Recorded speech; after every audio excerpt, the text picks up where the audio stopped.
Bulaklak na ang aking kamatis. So, diba?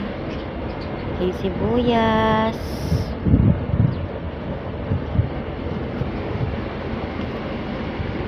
Ayan, naghihingalo sa kakabunot, tanim bunot. Ayan, pabuhay na rin. Yung walang katapusang lipat-lipat ng malalagyan. Kaya bunot, tanim, bunot, tanim. Ayan.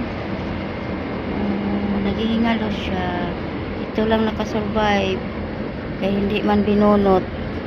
Ayan.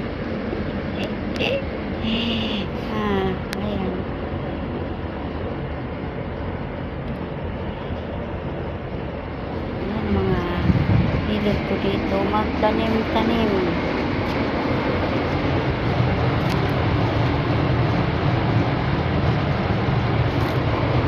Taniman ko pa lang. Pinifertilize ko pa lang yan. Lupa na yan. Kaya wala pang tanim.